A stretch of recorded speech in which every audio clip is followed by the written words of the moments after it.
may shoot me with your words. You may cut me with your eyes. You may kill me with your hatefulness. But still, like life, I'll rise. I refuse to accept the view that mankind is so tragically bound to the starless midnight of racism and war. The bright daybreak of peace and brotherhood. Kimeka Campbell!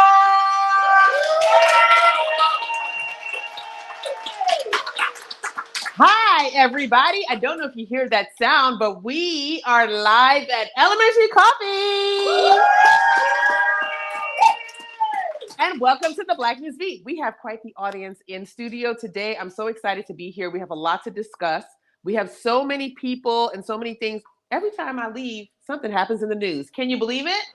I can't believe it either. So we have a lot to talk about, and I want to get started with first just checking in. How's everybody doing? All right. Yeah, I'm okay. I had a rough day. I had coffee at not elementary coffee, and it hurt my stomach. So that's my lesson learned. Exactly. That's my lesson learned. Okay, I'm not going to say where because that's not nice, but I'm just saying it was not here. Okay. But it was, other than that, I had a great day. I hung out with the dogs. If you guys didn't see online, Huey has been in a cone for the last few days. Poor Huey. He's a very cute boy. He's getting better. Please send all of your virtual scritches and scratches to Huey as he gets better. He hurt his dew claw. Yeah, he's got like a little dew claw over here. But him and his brother have all their dew claws, which some dogs come with like one of their dew claws. They have every last dew claw that was ever available to dogs. So that's an extra, it's like a thumb for dogs. So, but they can't really use it. So he hurts it ever so often trying to chase a squirrel or do something real crazy. So send in your scritches. So we have a lot to cover today, as always. But first, will you guys share the stream? Yeah, of course. Yes. We're here online. Oh, Brandon's here. Hi, Brandon. Hey. We were talking about. I love you too. We were talking about Brandon today. Me and Christian as one of our one white guy friends that has a whole bunch of black friends, and he's in the circle. So that's our boo. He's here. So please share the stream. Please get this out. One of the things that I want to make sure that people know about the Black NewsBeat is that it is about Black culture for Black folks in and around Harrisburg and beyond. But it's also for everyone to learn about what's happening in our communities and to stay up to date. This show is about activism and being involved in the community and learning about all the resources that are available. So please share the stream and tell a friend, okay? Okay. So did you guys miss us? Yeah. You should have missed us. That was nice. That was good. You should have missed us a little less this month because this is our second show of 3. We have another show next month too, or next week as well. So we'll be back at Open Stage. This is one of our special election episodes where we'll be showcasing some of our local candidates, local candidates running for office, which is very important. Do you guys know what day voting is? This is important. November what? 7th. There was a couple of different dates going around, but the date is the date is November 7th. There's one on the 7th only is the one we want to be concerned with. So November 7th, Tuesday, first Tuesday in November, we want to be voting. We want to get into the polls. We want to make sure that our registrations are up to date. I don't remember when the last day was to register, but it's like 30 days out. Oh, no. So thank you. See, the candidates are here and they know. They'll tell you. So October 23rd is the last day to register. I already have my ballot. So it is in my bag. I've been doing a lot of research because there are judge retention questions on there. Did y'all know that? I didn't know either. So I was like, there are 1, 2, 3 or 4 judge retention questions. It's not it's not to elect a judge, but to see if they should stay on the bench. So look out for those, especially from Pennsylvania, but all around the country. If you're watching from anywhere, make sure that you're looking at those special questions that you might not have considered that are on the ballot. All right. So what else is happening today in the world? It is a couple of national days. So usually I do national day, but it's a couple of them. The first one is, it is National Exascale Day. Do y'all know what that is? No. Yeah, we did this earlier. We were like, what's an exascale? We don't know. So I'm going to tell you. Okay, so an exascale is basically a really fast computer. That's the best way I can describe it to you. And today celebrates the people and the scientists and researchers who are making breakthrough discoveries in medicine, material sciences, and energy, and beyond with the help of some of the latest and fastest supercomputers in the world. So happy Exascale Day. All right. They didn't sound very excited about that. I understand. Supercomputers are boring, but I love supercomputers because supercomputers give us things like ChatGPT, which I use every day now. So y'all should get in on that. Okay, next today, the second, this is kind of cool. Today is National Breast Reconstruction Awareness Day. Right. So today is the day when we celebrate or at least bring awareness to breast reconstruction surgery, particularly after for breast cancer survivors. So, right. Each breast cancer awareness campaign brings a special focus on an area of concern. However, few shine light on options after a mastectomy or lumpectomy, like BRA Day USA. While reconstruction may not be for every woman, they should be able to have access to the options so they can make an informed decision. Yeah. So happy BRA Day. And last but not least, it is fall. Oh, by the way, I know y'all saw online I was gonna do my best pumpkin spice fall girl outfit. How did I do? Very good. Thank you. Thank you very much. And make it black, okay? Because I did the little headpiece. All right. So today, in that vein, today is also National Leggings Day. Did y'all know that? I know. Honey, I wear leggings all year round, but fall is definitely the time for leggings and boots. So I hope you celebrate today. Once a necessity in adding a layer of warmth, leggings are now an iconic style combining effort, right? We just wear leggings as pants, and that's okay. Yeah. Who is in the leggings as pants camp? Who is like, y'all shouldn't be wearing leggings as pants? It should be nobody, because I was going to send you to hell immediately. So yes, leggings are pants, and we celebrate that every day. You know who has some of the best leggings as pants? This is not a commercial. And I'll mime the name. Has the best leggings as pants. They're amazing. They do really good stuff. Also, so those are our 3 national days today. And we have some really great guests tonight. We'll move right into that. Justin Douglas is here. Woo! Yeah. Justin is running for office. I'm gonna let him tell you what he's running for, but he's here tonight. He was here on the show, actually in this very spot in May. So he's back. He is a friend of the show. We have a first timer. Tammy Dykes is here. Woo! Yeah. Another candidate will let her tell you what she's running for as well. And we also have 2 very illustrious guests from the Harrisburg Regional Chamber and Creedic are here. Ryan and Kara are here to tell us about all the good work that is going on at the theater. And you might say, Kimeka, how are you so lucky to get such great guests? It's because I harass them, okay? And then last but definitely and most importantly, because she was talking shit about me online just a couple months ago, but she's here tonight. One of my favorite artists, Raina's 76 artist, is here. Yeah. She doesn't know this, but she's actually responsible for why people call me Harrisburg's Oprah. People call me Harrisburg's Oprah. That's weird.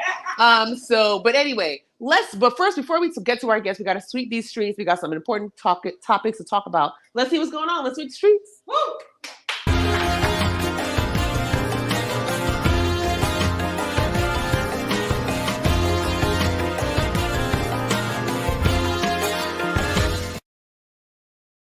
All right. So who lives in the city of Harrisburg? First question. Oh, a lot of folks in here. Great. So do you want to be a cool kid and live in downtown Harrisburg? Well, I have no. Okay. Brandon said no. So some people are like, yeah, maybe. Well, I have just a thing for you just in case you are considering that. Okay. Would you like to live within blocks of Elementary Copy and Open Stage? Yeah. Okay, that's better. Brandon, still no? Okay, Uptown. Uptown till forever. All right. Well, in a few years, yet another developer decides to stay on track with an ambitious new development plans for the former federal courthouse located at 228 Walnut Street.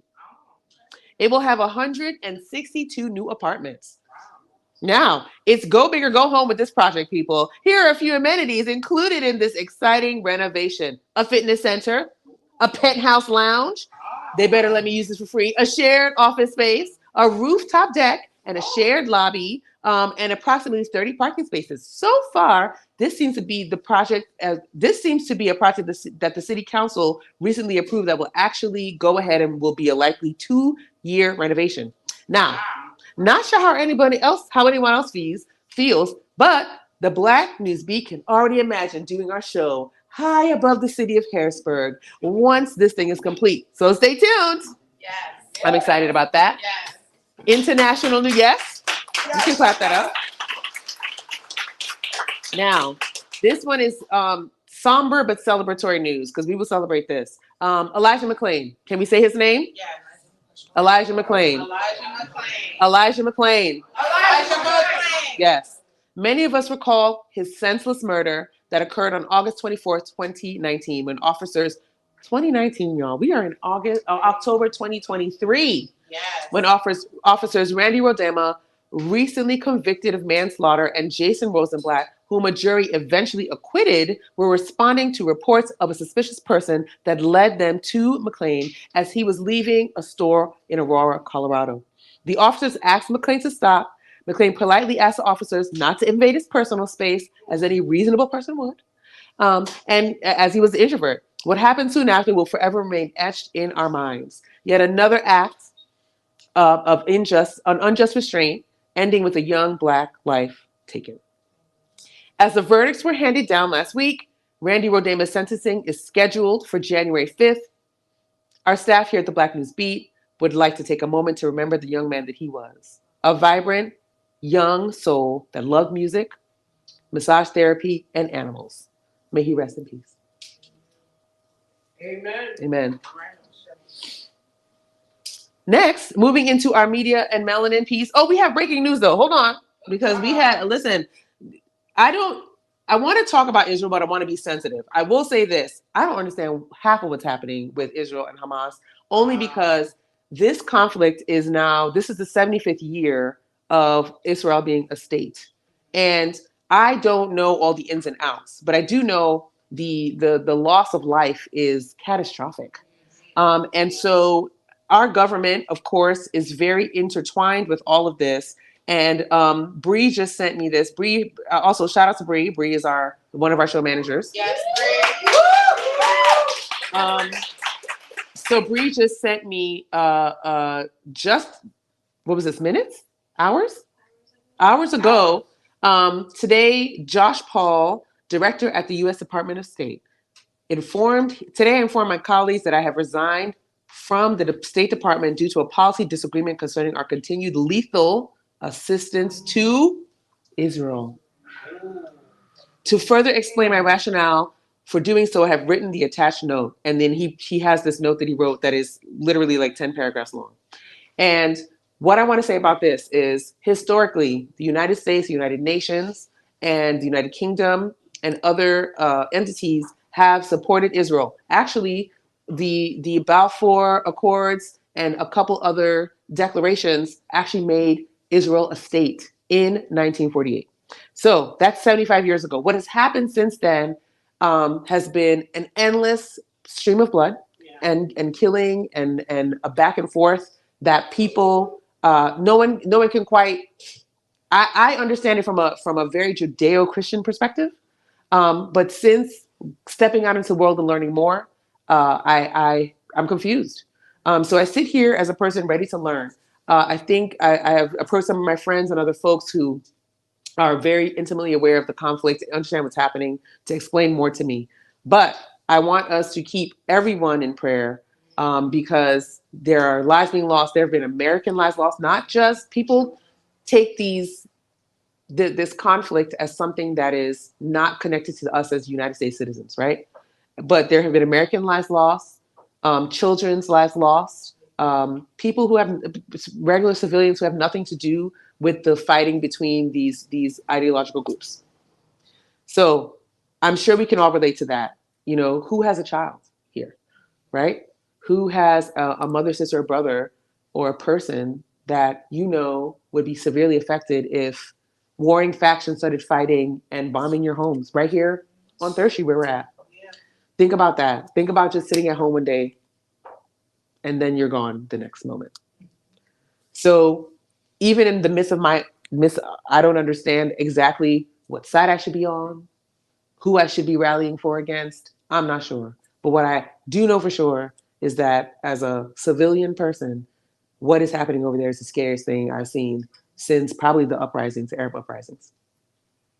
So just something to think about. Moving into media and melanin, there's a lot to discuss on the media front. Who in here watches Netflix? Me. Yeah, I still do. The during the pandemic, Netflix was very good to me because Basir and I don't have cable, so we cobbled together different things. We at the height of the pandemic, I think we had 7 streaming services. We've since cut that down, but Netflix is deciding to get out not get out, but expand from the streaming game. So Netflix is dropping a bombshell, mixing the digital and physical game. They're planning to open real deal in-person stores, taking the streaming experience to the streets. It's a whole new vibe.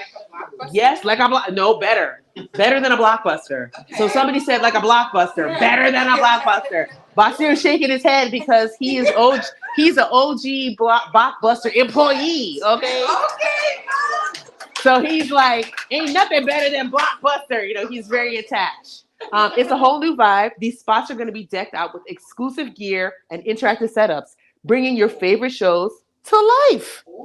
Think pop-ups, meetups, and straight-up cool hangouts. Netflix ain't just on your screen anymore.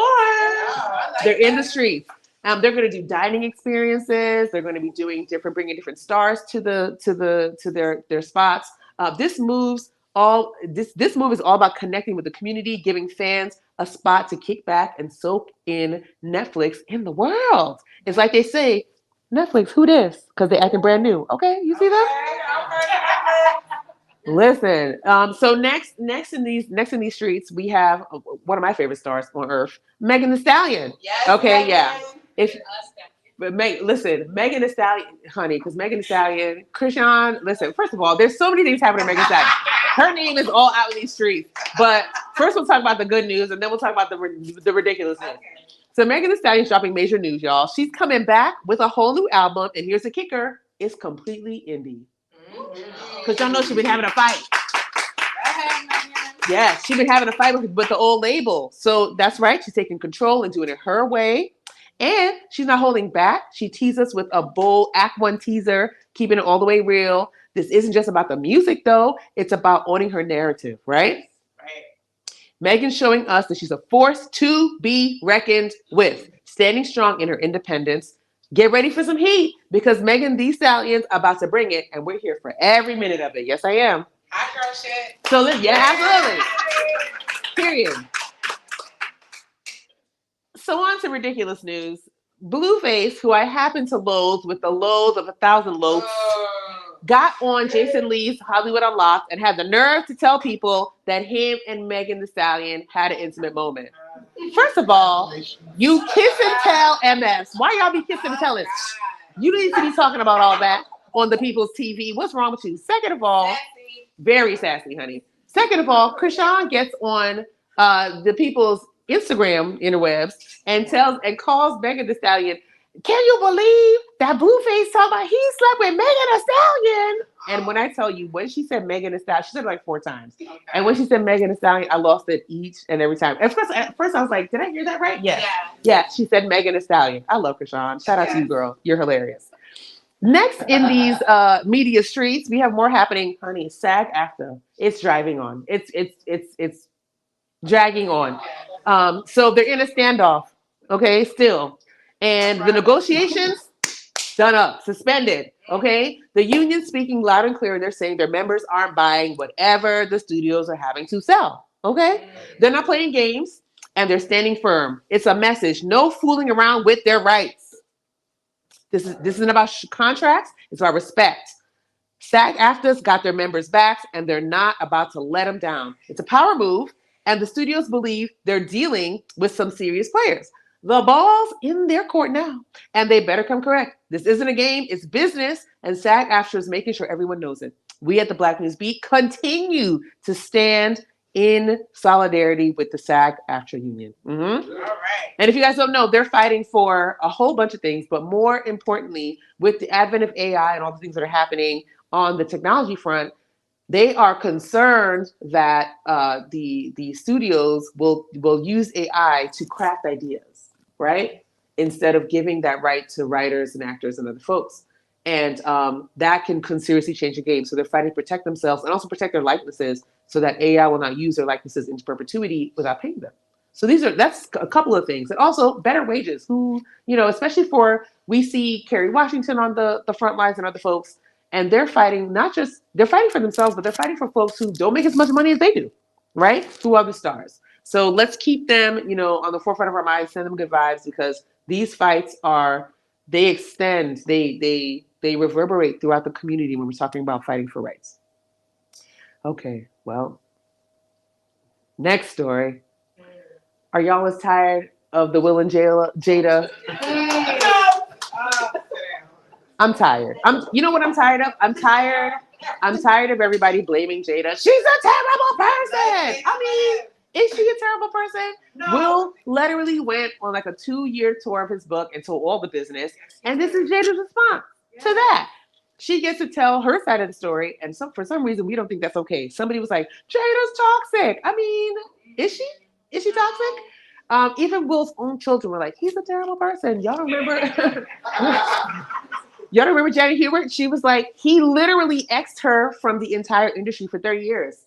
And they had to have a reunion on TV. I'm not saying that Will is all the way terrible. I'm just saying he's got some questionable things. And now other people's sides of the stories are coming out. So, well, let me tell you about the Hoteps came out in full misogyny this week. That's what I really want to tell you.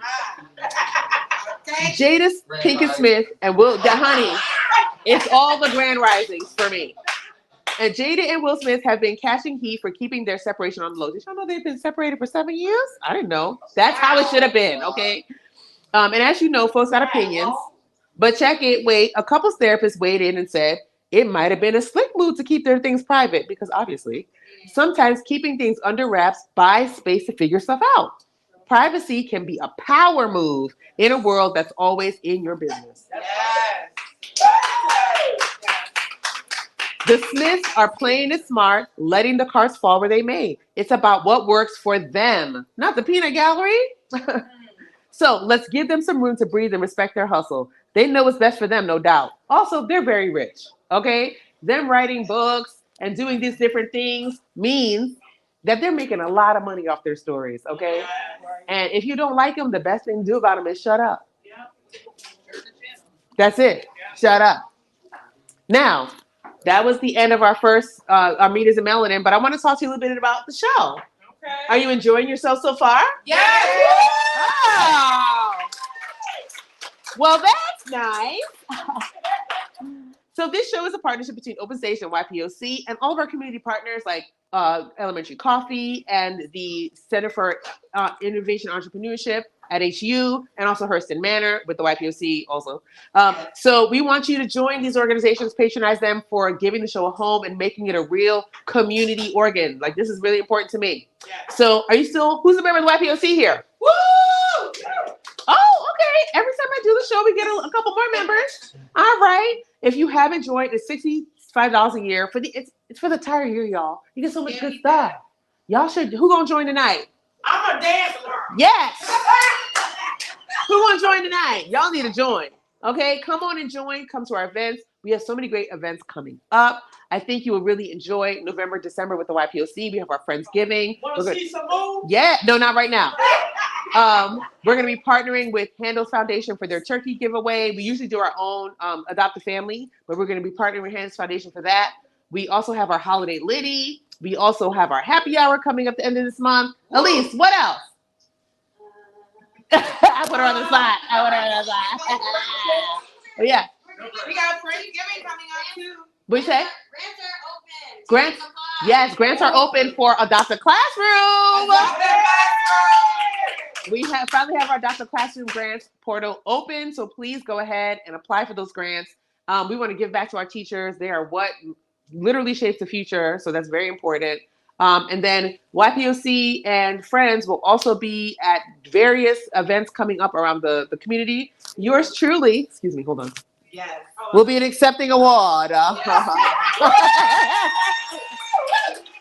November 3rd. Thank you to NCBW 100 for the Community Engagement Trailblazer Award. Woo! I will be accepting that. So a lot of y'all said y'all wanted to go and you wanted to sit at the table, but Miss Norleen said ain't nobody contacted her. So if you would like to go to the gala, please. Thank you. Yes. You hear that, Miss Norleen? And if you would like to come, yes, Miss Johnny's gonna get her ticket. If you would like to come, Miss Norleen's trying to put together a Kimeka table. So come sit at the Kimeka table. It's obviously gonna be lit. Yeah, it's gonna be lit. It's always lit. First of all, I cut up at every gala. It's the truth. So if you come, turn me up in my mic, as Anna says. So we're gonna have a good time. Please come and hang out with us. We'll also be at the Democratic Gala coming up. We'll be at we'll be at different places. We still have some spots. Hit the Angles Media Group, Madonna Awochi and Carl Payne are going to be having their table. Do you want to come to the galas on the 21st? That's is that this Saturday? Yes, it is. This Saturday. Yes. So do you want to come? Have you not gotten a ticket? You should come sit with us. Okay? Just come hang out. See what it's about. All right. Okay, next, but certainly not least, what's going on at Open Stage? The Exorcist is playing right now. It opened up last weekend. And listen, they got head swivelings, they got bed things, they got all kinds of stuff happening. And it's playing until when? Does anybody remember? This month, 31st. To the 30, all the way to the 31st. So it's playing to the 31st. You should definitely check out The Exorcist and all the other wonderful offerings that Open Stage has to offer. Wonderful. You can also become a part of their inner circle for $30 a month. You get tickets to shows and you get to support a really great cause. So please go ahead and check that out. $30, I know. It is actually not as expensive because their shows are 15, 20 bucks each. So it's actually a great deal. Yeah. We join us for happy hour at the end of this month. That's what, next week, Elise? 26. Is that already? Yes.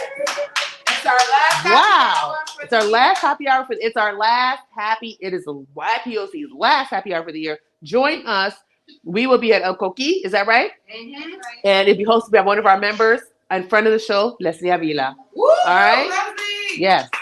So that is, we made it through the first segment. Yes.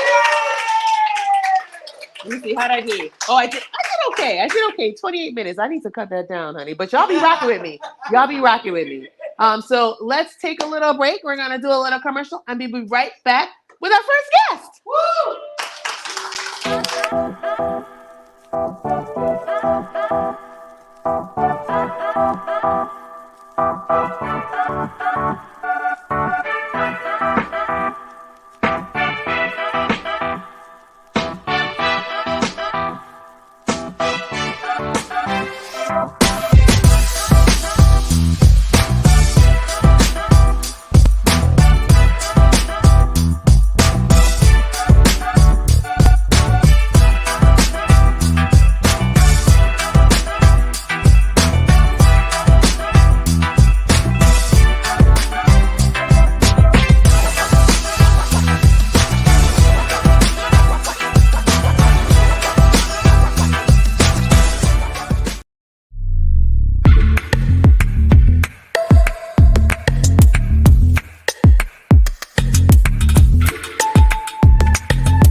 And we're back. Welcome back to the show. I am so glad to have my first guest here, Justin Douglas. How you doing? I'm doing well. How are you? I am great. It's great to have you back. It's like deja vu for real. Yeah, it is. We're in Elementary Coffee again too, on the same couch. It's doing the whole thing. Doing the whole thing. It's great. So I know that you're running for office, and I know it's been interesting. So I just want to hear first, how's it going? Well, we're 20 days away, so it's very busy right now. It's if you've never ran for office before, it's a whole new thing.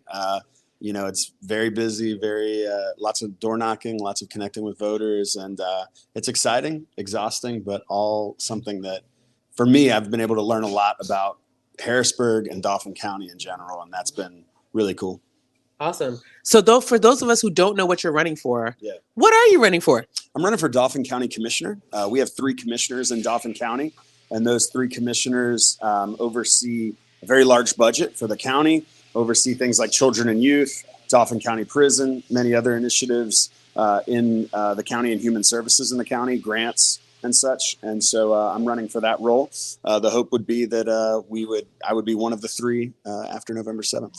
Wow. So I know that it's been an interesting road. What's the probably most interesting thing that's happened to you on the trail so far? That's a good question. The most interesting thing that's happened to me on the trail so far. You know, I'm going to say I think the most interesting thing is seeing how many people have shown up and helped out the campaign. I think it's always humbling to me. I'm a pastor first, and so like whenever I've fundraised or elevated causes or assembled volunteers, it's always for some initiative that's outside of me. Does that make sense? And this is obviously very connected to me. My name, even seeing people wear shirts with my name on it is a little awkward.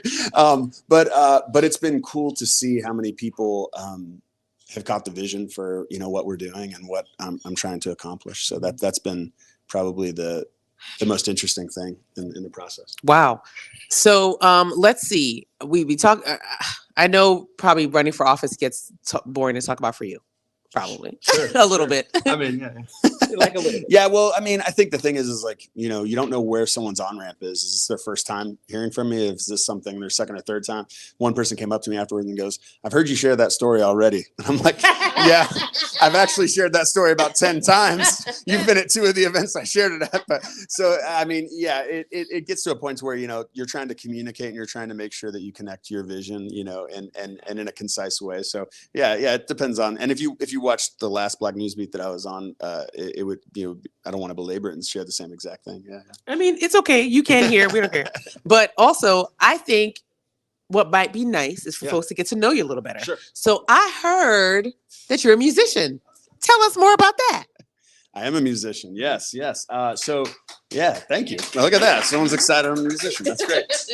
So yeah, I started playing guitar when I was a kid. I was actually, uniquely, I was homeschooled all through middle school and high school. I would wake up in the morning. I grew up on a farm. I would do my chores around the farm. I would finish my homework in about 2 hours, and then I would play guitar the rest of the day. That's like the best life. And then when my friends got out of school, I'd go play basketball with them. That was kind of my upbringing. And so I love guitar. I loved, I grew up in like 90s grunge era, kind of. That's what I'm into. Yeah. That's what I was into at the time. Went to college, joined some bands, got to play music in that way. Did a little bit of like mini touring with some bands, played more like metal music at that point. And since then, I've done a lot of different projects in music, a lot of different genres. It's kind of fun to explore. This last June, I wrote my wife a country song. The first time I've ever done a country. I don't do country, but I recently got it actually mixed and mastered, and I think I'm going to upload it because a lot of you wrote your wife a country. Say more. A country love song. Yeah. All right, I'll share the concept of the song. The song is going to go on. It'll be on like the streaming platforms. But the concept of the song is my wife and I are high school sweethearts. So we met in high school. And what's interesting is kind of the concept for the background of the song and the songwriting is that we talk a lot about places that we were at the same time. We grew up in the same hometown. For example, we used to go to the same pool, even as like 9-year-old kids, 10-year-old kids. We used to ride our bikes to the same pool, but we never met each other there. So the part of the song is like, even like, one of the lines is, "Don't you wish we could go back to that old familiar pool and look across the waves and see each other?" So like even stuff like that. Like, so I don't know. I'm a little sentimental in that way, but yeah. Did you sing the song? I did sing the song. Yes. Well, we need some bars then. Oh, I'm not singing it right now. Right now. No. Oh my gosh. I think the crowd wants a little bit of song. I didn't bring my guitar. All right. I'll sing that verse. Don't you wish we could go back to that old familiar pool? Take a look across the water. Maybe ride our bikes together. Make eyes and wonder if this all could last forever. I'm gonna make you get into country music. Put me on the spot. Yeah, that's how you make a good show, sir. That's how you do that. So, okay. Harrisburg's Oprah put me on the right. spot. Harrisburg's right now. Oprah. Okay. Please don't tell nobody else that. This is Raina's fault. Okay. So okay, back to the regular schedule. All right. So you talk a lot about prison reform. I do. Yeah. And I've heard you talk about this so much. So currently investigations are going on about prisoners who managed to escape Yeah. down in Chester County. Mhm. How should Dauphin County prisons respond to that? How do you think? Well, I would say, I think prison security is important. I mean, we need to ensure that, our communities are safe. And that's something I'm really passionate about. And so to the extent that we have policies or procedures that might lead to the potential for someone to break out of prison. We've seen a lot of prisoner breaks, it seems like, in the last few months. It's been like, I don't know, 8 or 9 in Pennsylvania in the last 3 months. Yeah, it's weird. So I think there seems to be some breakdown in either procedure or policy that might need to be reconsidered. I would say my estimation would be every prison system right now should be reconsidering their policies. We certainly don't want dangerous people to break out of prison, right? With that also, though, I think it's also important to think of it the other way. And this is where I'll turn that question a little bit, is to say we also have people in prison who are not dangerous to our communities, who I think we need to consider what it looks like to reassess whether or not it's necessary for them to be dealing with the punitive measures that they're dealing with. And for example, for example, someone being held on petty fines, is costing the county something like $300 a day. It doesn't make sense for us to pay. You just breeze. So that's the estimate. Breeze past $300 a day. That's the estimate. I'd love for someone to give me a different number, and I'd love for that number to be lower. But that's the estimate. So here's my question: is like, who's winning in that when we lock someone up? Let's say on unpaid child support. And look, I'm an advocate for people to pay their child support, for those to be supported with that pay. At the same time, to lock someone up, they're not going to be able to get work or employment to the extent to be able to pay that. They're likely it's a crime of poverty, likely. Like, there's certainly some people who refuse to pay and are doing all right. And we need to maybe reassess how we deal with those situations, garnishing wages and other things of that nature. But what does it look like for us to give people opportunities, but also to think, if I'm going to be punitive in this and lock them up, and it's going to be roughly around $300 a day, who's winning? Because I would argue the spouse who's affected by the lack of pay isn't winning. The individual being incarcerated isn't winning. We're not winning as taxpayers because we're paying money to who? Contractors. The contractors are winning. Contractors are really the only ones winning. The people holding the contracts for that. Wow. So we need to reconsider some things. There's a lot of people who are way smarter than me that it could talk circles around me for criminal justice reform, prison reform, bail reform is another big one. We need to really reconsider our entire system. But certainly, yes, as we've seen breakouts from prisoners, prison breaks, we need to consider, I would hope that Dauphin County is doing the work to consider security measures. Thank you for that. So talk to me a little bit about what you would do in your first 100 days as commissioner. Once you, let's say, God willing, you're elected, what are some of your priorities, and what would you do in your first 100 days? That's a really good question. My first 100 days, I think I would want to sit and get a grasp of each. Well, first of all, it's going to depend, because each of the commissioners oversee different initiatives or different boards. So it would depend what I would, in essence, be allotted. And obviously, my passion is the prison. In that particular case, I will be. Every commissioner shows up to those meetings. I'll be showing up and being an advocate. I'll be voicing my opinion on things as they come up in prison board meetings, for example. I think I want to listen and learn and try to understand how the systems are working in the first 100 days. I think sometimes people come in hot and tell you this is all the things that need to be changed on day one. Obviously, it's a 4-year term. I've got time to make change. I do think there's things that need urgent addressing. At the same time, I want these to be like changes that are going to be educated changes. You know what I mean? Make sure we're really thinking about the long-term effects of some of the changes. There's a lot of nuance. Part of what you just referenced a moment ago in the news was the Palestinian and Israeli conflict. It's like, I've been there. I've been on that soil there and I've stayed with Palestinian families. I've stayed with the Israeli families. The ability to hold nuance and hold two truths, and try to understand from different perspectives, lived experiences.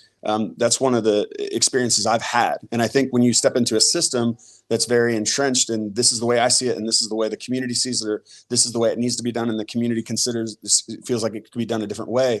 I think trying to step in and understand both those perspectives, see what the roadblocks are to progress, and then from that point, stepping forward. I will say what I'm committed to is increased transparency. I think we need to tell the truth, including when we fail, because that's how progress happens. So increased accountability and transparency will mark my entire term, but certainly the first 100 days, I will want to bring that I think, breath of fresh air into wherever I have influence. Thank you for that. Yeah. And then lastly, what is your call to action for the community around voting, around civic engagement, and what we should be doing ahead of November 7th? Yeah, so as you mentioned earlier, you have till October 23rd to register to vote. You know, a lot of people sit this election out. They see governors as really important. They see presidents as like very, very important. But your local election can actually have way more influence on your day-to-day life. You know, not to mention like your school board candidates. You know what I mean? Your city council judges, magisterial district judges, to common pleas judges, to Supreme Court judges of Pennsylvania. We have a lot on this particular ticket. So I think if you've never voted before, register. And if you don't know how, like, reach out to my campaign. We'd love to walk you through that, show you how to register to vote. I think when voters turn out, we get a better reflection of the community in office, and we need that. We need diversity. We need all people to show up and show out for voting, because in that experience, we end up getting a better reflection of the community. So my call to action is, if you're not registered, register. If you are registered, you know, you could order a mail-in ballot if that's, you know, most convenient for you. You have till October 30th to do that, to order a mail-in ballot. You said you already have your mail-in ballot, I believe. So you can do that and mail in your ballot. You can show up to the polls on November 7th. You know, we would love to see you out at the polls, and you can find out where that is by going online and Googling "Where's My Poll, Pennsylvania." You can find that information right away. It'll pop up. Or again, reach out to my campaign. We'd love to help you with that information. But my call to action is simply try to do some research on the candidates. You know, some candidates are very available, and you can really find their information and what they stand for. And you know, whether that's, for me, I'm very active on Instagram, even TikTok, even Facebook. Some it's a little harder to find. You got to go to their website, got to kind of browse their website. But I would also look, especially for, you know, reoccurring candidates like who are coming back and asking to be reelected. What does their voting record look like? Who's this person in the community? What have they done? There's a lot of great people on the ballot, and you should get to know them, and then, you know, give them your vote. Absolutely. Well, thank you for that. Well, we thank you here at the Black NewsBeat for being a return guest. Thank you for, you know, gracing us. And we got him to sing. And we wish you a good luck on the trail. Of course, this is a nonpartisan show, but we do try to showcase as many candidates as we can for the community, especially in Dauphin County, because it's important to keep our viewership and our residents here as civically engaged as possible. So thank you for everything, and good luck on the trail. Thank you so much, Justin, everyone. Yeah. And we'll be right back with our next guest.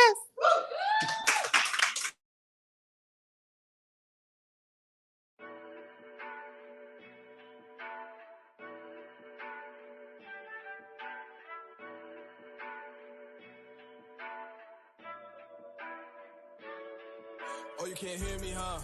How about now? Oh, this your moment, hey. Not right now. If you a hating nigga, please pipe down. Cause I don't know if it's we the beat, but this bitch too loud.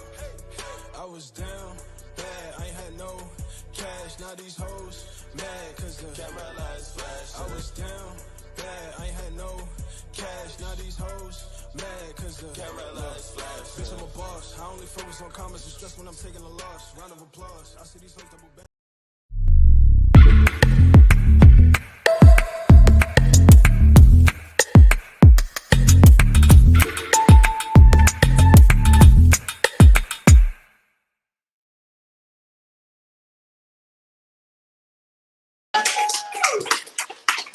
All right. We are back. We are so hope you guys are enjoying these interviews so far. Yes. We have it is again, it is voter season, so we have our candidates at the top of the hour here. And we are here with Tammy Dykes. Woo! Hi, Tammy. Hi, Kimeka. Thank you for having me. Absolutely. You look beautiful. Oh, thank you. So do you, gorgeous. Thank you. This is you're a first timer on the show. I am. So and take it easy on me, okay? I mean, I'll try. I mean, you saw what the last guest went through. He had to sing. So I know. I'm not ready. So as just an introductory, just tell us about you and tell us about what you're running for as a candidate. Sure. Of course, my name's Tammy Dykes. That's the easy part. I'm a long time Dauphin County resident, born and raised. I'm a local real estate agent, been sitting in real estate for almost 17 years. Licensed since 2006. Wow. So completely passionate about increasing home ownership in the underserved, underrepresented communities. So that led me to where I am today as far as candidate for Dauphin County Recorder of Deeds. Many people don't know about that office. So I was going to say, what is a recorder of deeds? I'm glad you asked. So Recorder of Deeds is highly administrative, but the office is very important. It houses all the documents related to the buying and selling of real estate and land. They actually take in tons of revenue that fund different programs that are completely important, and I can go into them a little bit later, but programs such as the Blight Fund, Affordable Housing Trust Fund. They also collect the real estate transfer tax that fund our school district, municipality, and state activities. Is that Keystone that be sending me them letters? No, that's that's not that. So anytime you buy and sell real estate, you're actually paying 2%. So, and it's split between the buyer and seller. But 1% goes to the state, 0.5% goes to the local municipalities, and the other half go to fund school districts. So many people don't know that that's an undertaking that the Recorder of Deeds has, but very important. That means a lot of funds are going through that office. Wow. I had no idea. So 0.5% from that 2%. I remember when we bought our house, that was definitely outlined, but I had no idea. Right. Nobody knows where it actually goes. Exactly. I didn't know it went to school districts or to the municipality. I had no idea. Right. And a lot of folks don't know. People don't realize that the school districts are a different, I call it a different branch of government. Oh, for sure. Right? Than your municipality, your county, your state. Right. And even your federal. So a lot of folks are like, well, I went to the city to see what to do about these schools. Well, that's not who governs that unless they're in receivership. Then yes, but And so the big topic is underfunded school districts, and you wonder where the monies are coming from, and then you want it. Yeah. So that's part of the platform is to. There's about 35,000 transactions that go through that office per year. 35,000 transactions. Buying and selling. Yes. Yeah, so you can just imagine there's a lot of revenue coming through there. So then understanding. So 0.5%, at least 0.5%. At least transaction. Per transaction, right. Times 35,000. Right. Well, they're not all, this is all of Dauphin County. Got it. All right. So, so for instance, part of my agenda is increasing that number, right? And increasing home ownership and those that are able to transact. And what better way to increase our funding to our school districts than to increase the number of those that are able to buy and sell land and property. And so again, just going back to the inefficiencies and ineffectiveness of that office, you wonder why our schools are underfunded. It's because we need to transact more real estate transactions. Got it. Wow. I would have never put those two together, to be very honest. I know. There's many connections. Affordable housing and blight. That office actually collects, I believe, $13 per transaction. That goes to a blight fund. Many people don't understand what a blight fund is. Glad you asked. Oh, hold on. Hey Tammy, what is a blight fund? So there's a blight fund that is funded by the recording of these transactions. Again, I believe it's $13 per transaction, but correct me if I'm wrong. This fund is sitting readily accessible for those that are aware of it. Keyword being aware. There's an application process. It's for homeowners, right? So, for instance, those that are not aware of blight is the unsightly,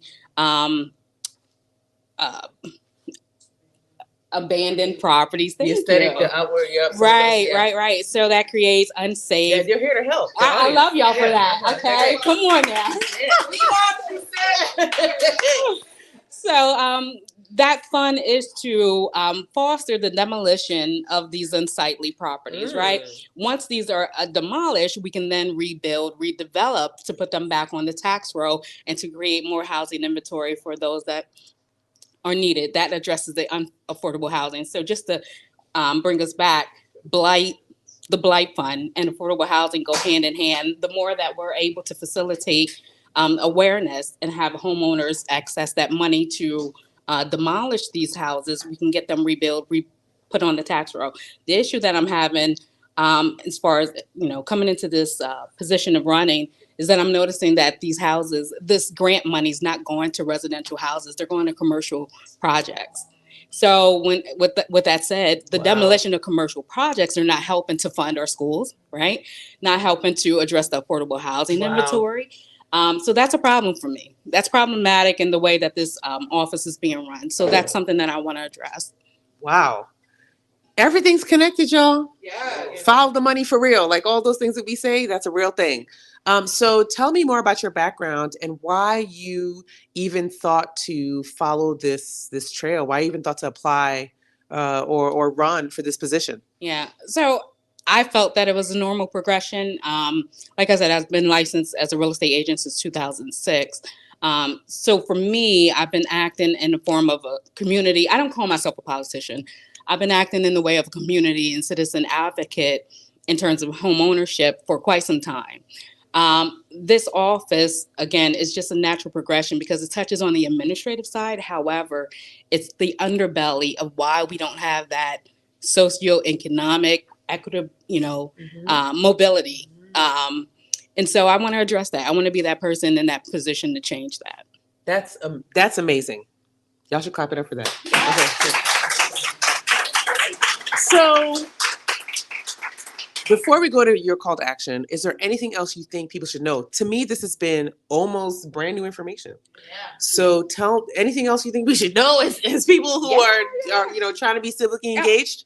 Yeah. One thing I want to shed light on is that as a real estate agent, I have to be aware of all of the legislative changes, federally, state, locally, that affect my clientele, right? With that said, I want people to be aware that there's certain legislation that affect this office that my incumbent just is not ready to address. Okay. So for instance, I want people to be aware and research HB 1289. This particular piece of legislation is sponsored by State Representative Justin Fleming. This piece is super important. I want y'all to hear me out. It is to remove racially restrictive deed covenants in our deeds, right? What does that mean? Yes. So there's deeds that actually say that as a Black woman, I can't own this property. Wow. Even though if I'm financially able to purchase, it says in there, this particular racial makeup cannot own this. What? Now, no lie. In 2023, my incumbent is not in support of removing this. He rather repudiate, and that's where we're going. What does that mean? So repudiate means to say that it doesn't affect or doesn't hold. Why wouldn't you just want it out of there? Exactly. So again, I want you to research HB 1289, which states that we want it removed. HB 1289. HB 1289. Right. And State Representative Justin Fleming was proposing that anyone that comes in to get these restrictive covenants removed, that the office be reimbursed. So it's a no cost kind of change, and makes us a more uneven playing field, right? So I want people to be aware that this is the kind of things that go on in this office that our current administration does not support, that I would support. Wow. Thank you. Wow. I just got to meet Candace E. Taylor, who wrote Overground Railroad. And she talks about these restricted deeds in Pennsylvania, and talks about how a Black woman in 2009 bought a house in Mechanicsburg borough, and how they crossed out that section. Yeah. Instead of. It does not matter. Go and reprint and take a copy. It's going to be there. Okay? It's there. And Justin Fleming was personally affected by this. One of his friends, he talks about it. One of his friends has a deed that has this information in it. And then, like I said, my incumbent's on. There's a soundbite that actually has him super relieved that we're not removing, that we're just actually going to erase. Yeah, and say that it's repudiated. Wow. So we got to do better. Okay. So we've got. So I don't know about you, but I'm totally information overload. Drums bopped. Drums bopped. Bombs dropped. Okay. Drums bopped. I feel like I got bopped on the head. So it is right. It is. It is. Woo. Okay. Let me hold on.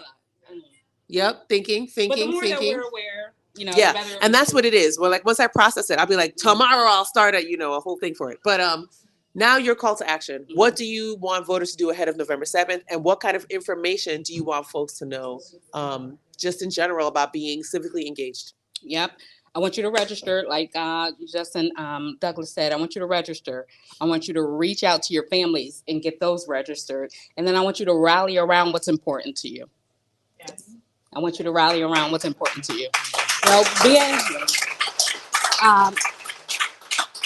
being engaged, civically engaged, means that you have a voice.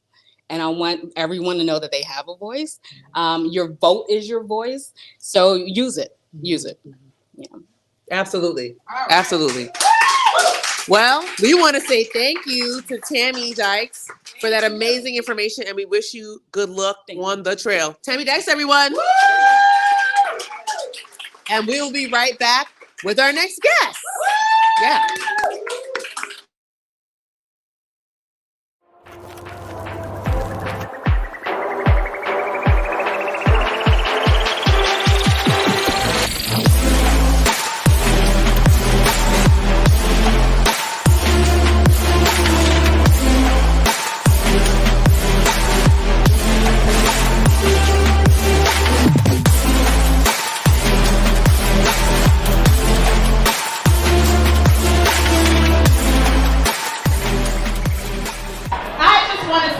Look at all of you.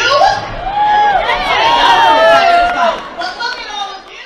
Everything is looking amazing. I just want to say, shout out to all of you, the community that helped make this night a success and the whole week a success.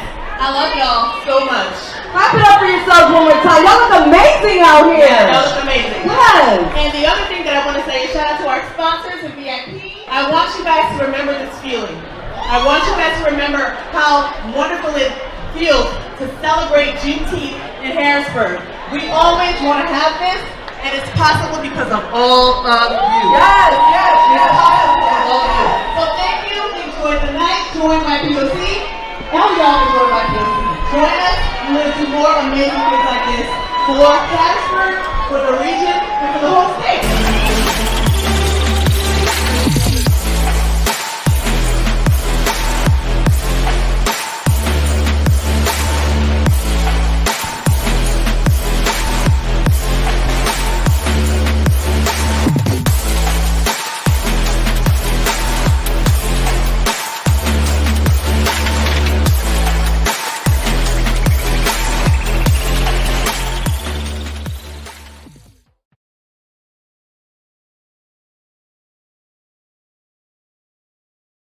Yeah. Oh, hello, everyone. We're back with the Black NewsBeat. Hi. Are you guys enjoying the show so far? Yeah. Listen, the information that we are learning tonight, I'm always surprised, and I'm the host, okay? Yeah. But we are back with another set of amazing guests, and we're about to have a really great talk tonight. So please welcome to the show the president and vice president of the Harrisburg Regional Chamber and Critic, Ryan, Unger, and Kara Canal, and the rest. Yep.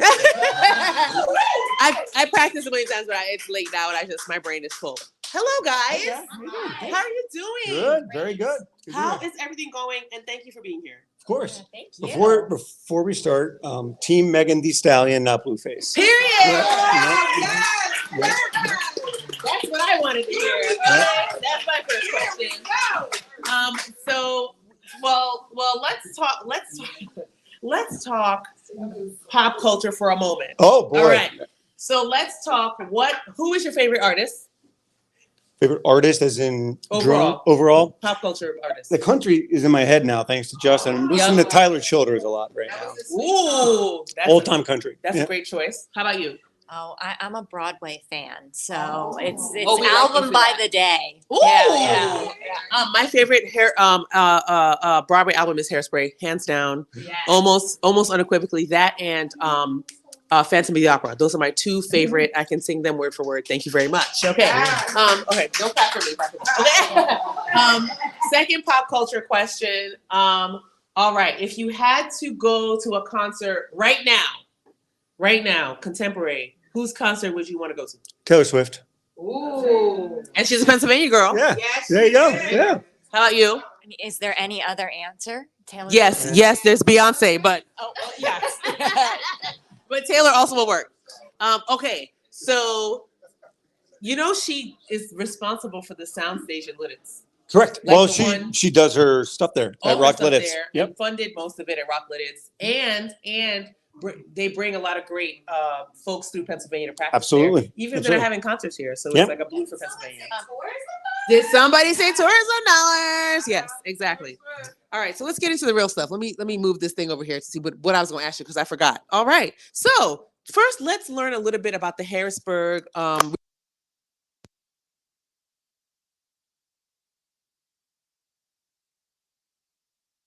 So first let's learn a little bit about the Harrisburg Regional Chamber in Creedick and what y'all do there and why it's important to the community. So I'm going to give you this mic and you guys can pass it back and tell us a little about that.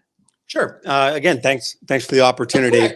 In the Harrisburg Regional Chamber and Creedick is a regional chamber of commerce and economic development corp headquartered here in Harrisburg that works to serve and support all of the Harrisburg region, which for us is Cumberland, Dauphin, and Perry County. Close to 900 members. About 1/3 of the workforce, 130,000 folks, can say that they are members of the chamber. Wow. Here, we're a 5-star accredited chamber. You can see it in the plaque that's up there on the wall, which means we do a lot of work to make sure that we make good use of our members' funds and we're strategic and thoughtful about the work we do. And that work involves really creating economic pathways and connections for vitality and growth for the business community here in the region. Wow, that's awesome. Yeah. You can pass the mic to me. I love to, when I'm meeting business owners, I say, hey, we're here to expand your network and expand your resources. Mm-hmm. So we're that connection. I like to say, if we don't have the answer, the resources, we can point you to the answer and the resources. I'm gonna pass the mic back to you, Kara, because I want to talk a little bit about your involvement. You've been involved in the chamber for a long time, and so when we first met you, when Elise and I first met you, you were in a different position. So talk to us about your ascension to vice president. Oh, wow.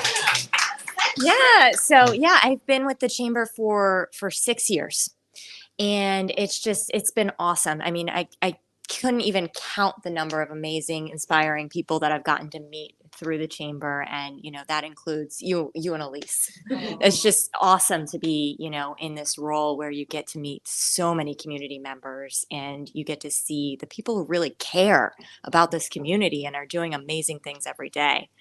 And it's just been awesome to see us grow and change, through COVID and what we've been able to do to, keep our membership didn't drop during COVID because, when we had these, yes, it's amazing.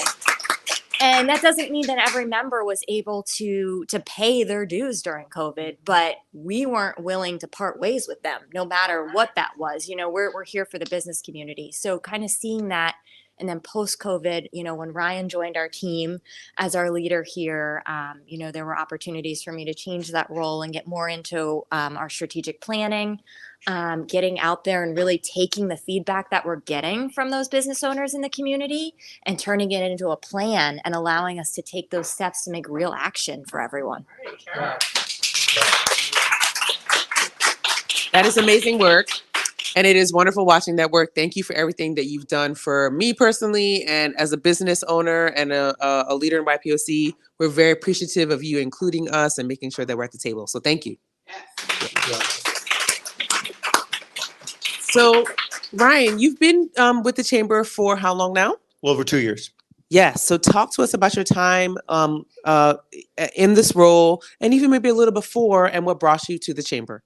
Yeah, thanks. I've been lucky. I've been fortunate to be able to do work in chambers or economic development for 20 years now. And I started in my hometown in Sunbury, about a little over an hour north of here, and worked there for about 10 years, but I've lived here in Harrisburg for about 12 years now. And a few years ago, the opportunity presented itself to work at the chamber. And I had been doing statewide economic development work up until that point. And I think one of the things that dawned on me when the opportunity presented itself was that's always my hometown, right? In Sunbury, but this is my home now. And I've had the opportunity to live here now, a few blocks away from here in the city. And I love doing work in Erie or Philly, but I wanted to do work here. And I wanted to see the businesses here succeed. And I wanted to help out the chamber and critic, but also the community that I get a chance to live in. It's my home. And that opportunity wasn't presenting itself as much as I'd like doing statewide work.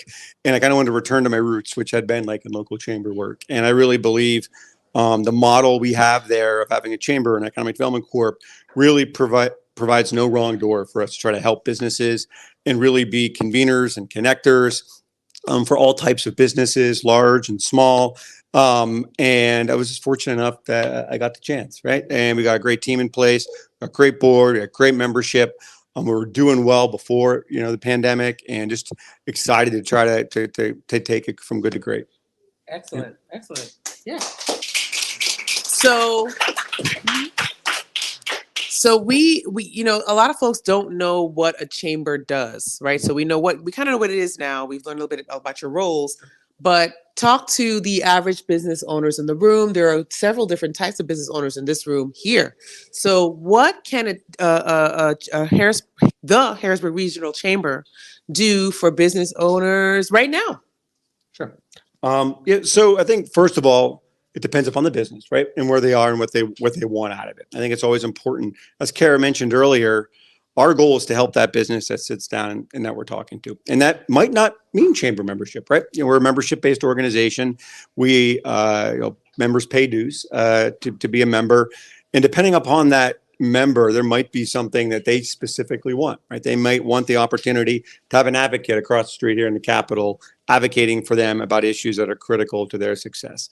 They might want the ability to network and grow, as Kara was mentioning earlier, their business connections, right?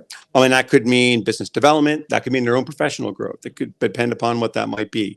A business may want the chance to participate, kind of the group benefits that we have, right? Like there are strength in numbers. So by having a chamber and partnering with other chambers, we get a chance to provide just kind of nuts and bolts support, whether it be healthcare and other types of benefits that you can take part of if you're a chamber member. So I think first and foremost, it depends upon the business, right? And we want to make sure that we find the best solution for that business that our team sits down and talks to. Excellent. And that's a great answer. Y'all can clap. It's okay. Y'all getting tired? Y'all getting tired of clapping? You shouldn't. These are great answers. Okay. Kara, talk to me about the community that the chamber is building and how that. So one of the statistics that we know about Pennsylvania is that in the next 10 years, the Hispanic population is going to be, they've already grown leaps and bounds since 2010 into 2020, 2000 into 2010, and then from 2010, 2020, in most metropolitan areas, the Hispanic population has doubled their residency. And that means business owners who are of Hispanic descent are also on the rise. So talk to me about the kind of community that the chamber is building for all of our BIPOC business owners in the area and how they can feel the impact of the work that the chamber does. That is a great question. Thank you. And I'm going to try to be brief because we could talk about that topic all night. So, I mean, there's a couple things we're doing. One, a really specific thing. We recently formed a partnership with the Latino Hispanic Professionals Association. So we're giving them access to our organization. That's one of the things. A lot of times there's so many organizations that you can pay dues to, right? It's how do we, we don't all need to grab at that all the time. We can work together and create these partnerships to give access, in certain ways. So that's just amazing to be able to say, you're welcome here in this room. Your voice is needed in this room. Another thing that we're doing is across everything we do, we're always asking ourselves, what's the representation here? We're a data-driven organization. That's one of our 4 core values, is being data-driven. And so everyone on our staff, they know those numbers. You know, that's not something that we hide from or brush under the rug. It's something that we're constantly looking at, and we're saying, okay, what's the makeup of our region here? What is it? Well, after every event, okay, what was the makeup in that room? Did it match? No? Okay, what can we do better next time? So we're constantly pushing ourselves to make sure that we're inclusive, we're welcoming, we're doing the work to reach these communities and making sure that everyone feels that they are welcome because they've received an invitation. And when they come, they're not only in the room, but they're asked questions, their voice is heard, they're respected. And that starts, you know, with us, with our team, making our team inclusive and representative of the region, and making our board of directors inclusive and representative of the region. Absolutely. Oh, and Heather and Dom are here too from our community. That's got a title. Well, it's a member engagement team. Member engagement team. And they're doing wonderful work with meeting with community members and seeing how they can, you know, better get folks folded in the fold. So I'm very happy to know them and very happy y'all are here. Yes. Yeah. I originally asked for Dom to be on the show, but these two will do. Sorry. You know? Dom just started. We don't want to throw to Kimeka right off. Right off the bat. So last but not least, let's do a call to action. What do you want folks to know and do from listening to you today? And how can folks get involved in the chamber so they can become more successful business owners? Yeah, I think, you know, Kara alluded to it earlier. Help us be better in these areas, right? Like, I think all of the work that we need to do to engage in these communities, we've got a long road ahead of us, right? And I think we need to be told when we can be better. It's one thing that you do really well for us, is that you help us continue to strive to improve. Let me see the mic. He means I yell at them a lot. That's what he means. All in love. It's all done in love. And we need that, though. We need that. And I think my call to action would be, if you have a business, right? Come to us, let us help you. We'd love to do that. And I think also that, again, that help always doesn't mean chamber membership. It might be a different role. You might be a different part in your life cycle. And we want that. And what I'd encourage you to do is to get engaged in your community as well here. I think, you know, one of the things we have noticed as a call to action I would give is we've done some research lately about trying to be better at our storytelling as a region. And one of the things the consultant noted was we tend to be a little apologetic about Harrisburg sometimes. We say, well, Harrisburg's great, but there's some other really good cities around us too. Or, you know, downtown restaurants are good, but 5 years ago they were great, right? I don't buy that, you know, and I don't believe in that. And that's one reason, one of our another core values is that we're unapologetically and unrelentingly positive about our city, our region, and our work. And I'd challenge, you know, anyone here to do that as well, because I think it's critically important. It doesn't mean you don't look at a critical eye. It doesn't mean that you take a step back and want to be better. I've said that earlier. But we need more people to take that pride without pretension for our region. We're glad to play a small role, and we'd love to catalyze others to do the same. Yeah. I agree with that big time. I'm very proud to live in Harrisburg and be a resident here for over 5 years and in the region for over 12. So that really resonates with me. Kara, same question. What's your call to action? How can businesses get involved to become better at what they do and to be a part of the community at HRC Credit? Awesome. So I've got 2 calls to action there. One is, you know, we're not only looking at now, we're looking at that future. We're looking down the road. And so one of the great partnerships we have is with our Cradle to Career Alliance. So that allows us to get in K through 12 schools and inspire the next generation here locally into these great career paths. Yeah. So, you know, we know you can't be what you can't see. So we want these kids to see these amazing professionals. And we were lucky enough to have Kimeka join one of our roundtables and inspire students in the IT field.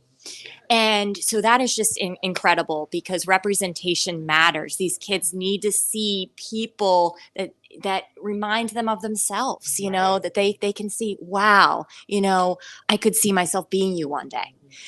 So if you have an amazing career path, which I know everybody in this room does, there's so many amazing professionals in different realms.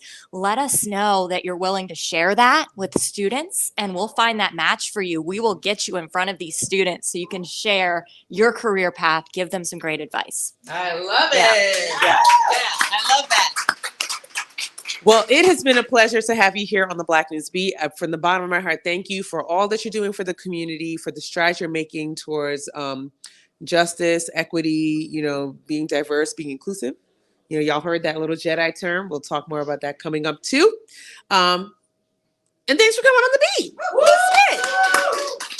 And last but not least, we'll be right back with our next guest, Reina 76 Ortiz. Yeah. I wanted to be a Harlem Globetrotter since I was 6 years old. I saw the Globetrotters on the cartoon and said, that's what I want to do in life. That's why it's so important to show kids that their dreams can come true and they're obtainable, because I'm a living testament to that. I know Coach Handles because his father was my first partner when I was a young officer over 30 years ago. And there was many times that I was patrolling this neighborhood as a young officer and would see Handles on this court behind me, practicing alone, putting in his time, and I knew that young man was going to go somewhere. I actually had the opportunity to play with Handles. It was just very inspirational how passionate he was about the Globetrotters. They called him Handles because he couldn't take the ball from him. First time I saw him was in a basketball commercial, and I would legit walk around my neighborhood trying to imitate the tricks that he was doing. The more visible I got and realized that I could make a difference, the more I wanted to do. So it's important for me to do as much as I can in the community.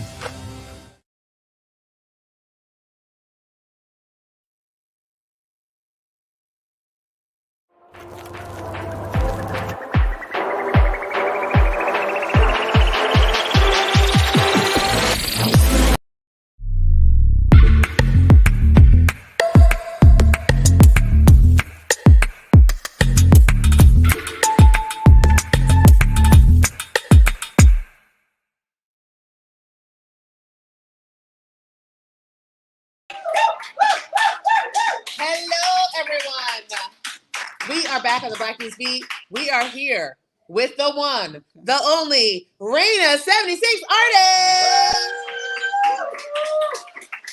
I am so excited to have you here. Thank you. You have been doing so many great things in the community for a long time. You're an activist, you're an artist, you are a creator. So I just want to talk to you about your journey and what you're doing now. So how are you doing? So far, so good. The community has been very kind to us as artists, and we appreciate that. And yes, it feels like a long time, but there's still so much work to do. Absolutely. And I'm learning every step of the way. Even though most artists hate politics, okay, and we do, but we can no longer sit back and believe that it's just going to be taken care of. We have to step it up. And so that's why I'm here. Absolutely. Absolutely. So talk to me about your journey as an artist. What inspires you to create? And let's just start with that question. What inspires you to create? My journey as an artist is interesting because I loved art my whole life. But when I was 8 years old, an art teacher told me to stop. You know, she was pretty much like, this isn't what I asked you. And I was like, wow, excuse me, you know, and it just seemed like just too snobby and too judgmental. So I gave it up. And I actually went to business school. And so I'm coming back into art. And what inspires me are my emotions and capturing emotions in general. I think the human population is exhausted and they just want to connect with art in a more like deep felt kind of way and not just a superficial buy my piece because you can see something in it. You know, it's more about a feeling now. Absolutely. Absolutely. So you've been creating a ton of pieces. Let's look at a couple. Thank you. Well, before we go to the pieces, actually, you have a studio at Millworks. You are the only Black woman there. Yes, I am. And I honestly have to thank a fellow artist, Andrew Guth, who had the studio before me, for recognizing that the Millworks needs a lot more diversity. It is in Midtown Harrisburg. And there are a lot of artists like myself who want to be part of that. And so, yes, even though I may be the only one, I know I'm not the only person of color in terms of an artist. So it's kind of like a foothold. You have to start somewhere. And so the Millworks allows me to meet a lot of different people who are new to Harrisburg. And I feel like an ambassador of the art community there. And I try to uplift as many artists of color that I can through that studio. That's excellent. That's excellent. And we got to visit a couple weeks ago, and it is truly, Brandon and I were there. It's truly a wonderful space. You shared the studio with another artist. Two other artists, yes. Two other artists. And how is that going for you so far? Well, that's kind of fun because a lot of us as artists, we don't usually get along. It's kind of like this, internal competition, but the three of us are coming from the underground art scene, and we recognize the importance of getting to know people and to educate people about the different forms of art, and they're men. And so the challenge there is that male artists versus female artists and how the community receives that. And so, so far so good that we have our challenges, but we press forward, definitely. Absolutely. That's wonderful. So let's talk about your art. You have some pieces here that we're going to look at. Yes, so you can start where you want. You can take one down if you want, but let's talk about your art. So this is called my Blurry Face series. And yes, both of these. Okay. And it is intentional not to, okay, yes. Okay, thank you. It is intentional that these heads do not have any eyes or mouths, because I believe our society is obsessed with facial features, and I wanted to get rid of that. I want people to look at the art and focus on the energy and the color and the brush strokes and find something in that they feel. I don't like to direct anyone on how my art makes them feel. I want the individual to come to that conclusion. Wow. So these two pieces are from that series called Blurry Face. And how many pieces are in that series? I have at least 10. Oh, wow. 10 different Blurry Face series. And one of my main accomplishments is I was able to sell one of these pieces to the New York Magazine art critic Jerry Saltz. What?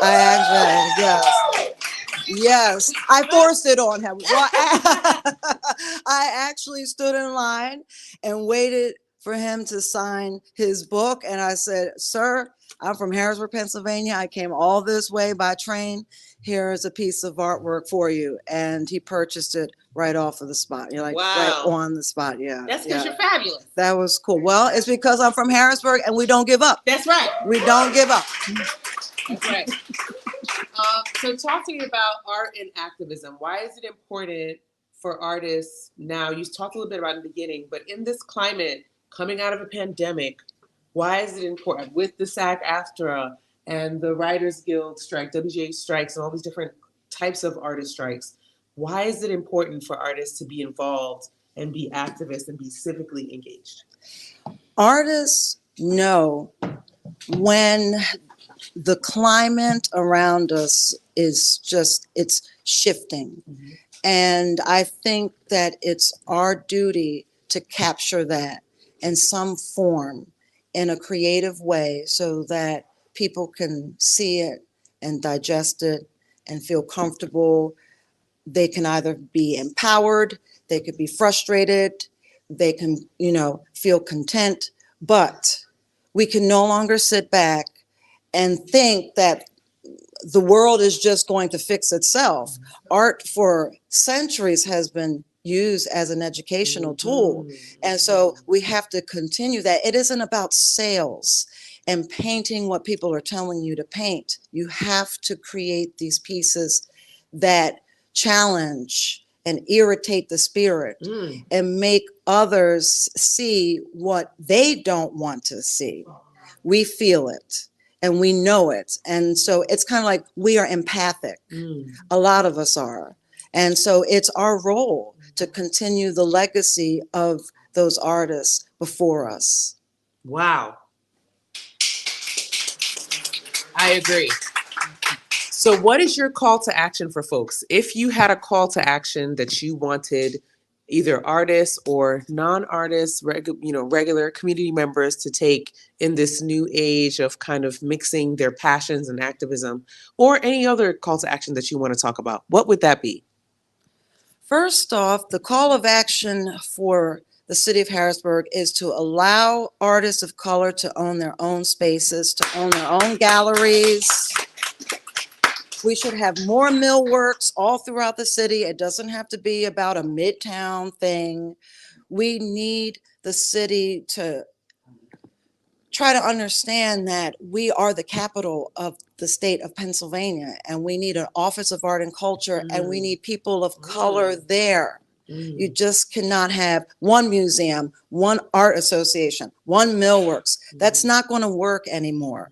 We need more real estate for art and culture, not just bar, restaurant.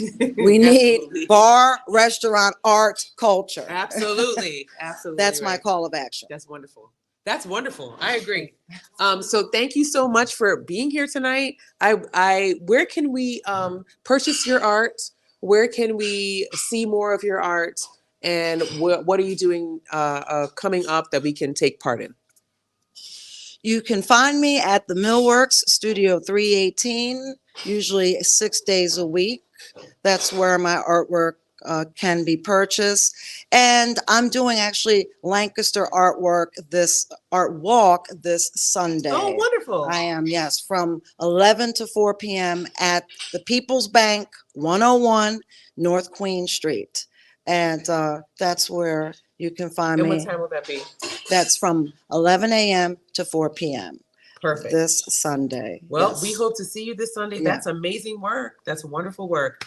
I feel very blessed to have learned more about Raina, 76 Artists. How about y'all? Yeah. Thank you so much for being here.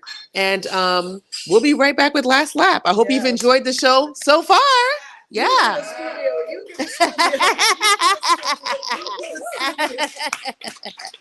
Absolutely. We'll be right back with Last Lap.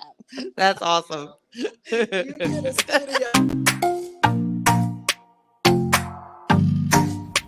Ever felt the clear calling to make a change or stand up for what's right, but didn't know where to start? Well, I've been there. Doom scrolling, heart aching, trying to get into the rhythm of activism, but feeling like I didn't know any of the songs. That's why I created Beat Bounce, your minute on Black movements.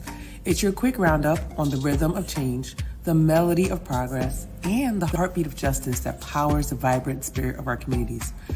Each day, in about 60 seconds, we'll bounce through the movements shaking the ground, the voices breaking the silence, and the steps marching towards justice. It's the spotlight on our community's journey of advocacy, and a roadmap for folks like me and you, eager to join the march towards progress, but feeling a little lost in the sauce.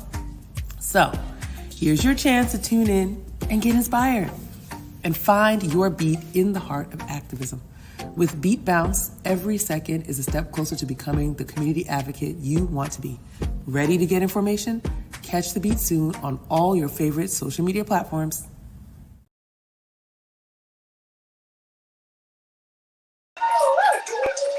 And we're back. All right. So this has been an incredible show, I hope you learned something tonight. I hope you take so many good things with you. As I sometimes say, I usually tell somebody to help, but I'm feeling pretty good tonight. You know what I mean?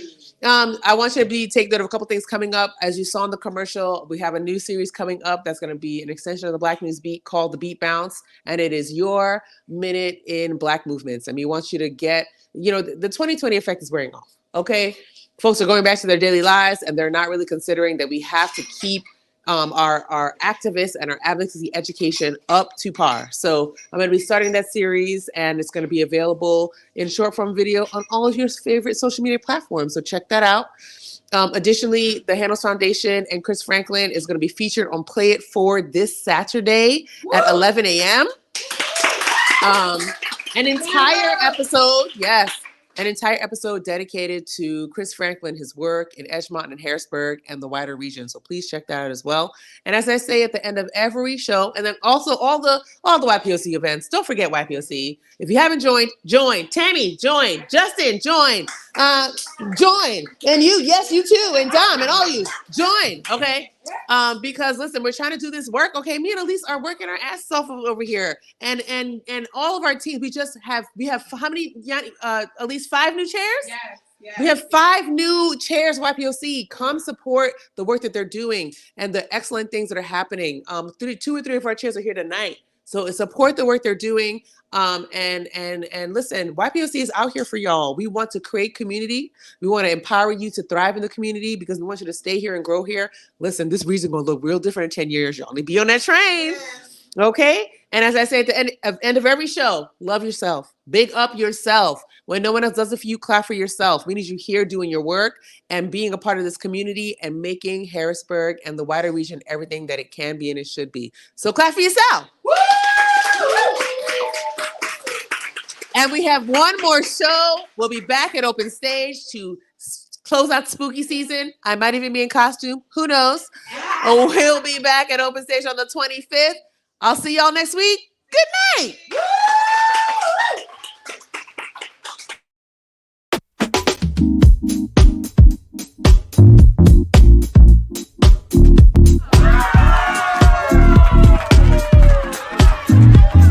You may shoot me with your words. You may cut me with your eyes. You may kill me with your hatefulness. But still, like life, I'll rise. I refuse to accept the view that mankind is so tragically bound to the starless midnight of racism and war. The bright daybreak of peace and brotherhood.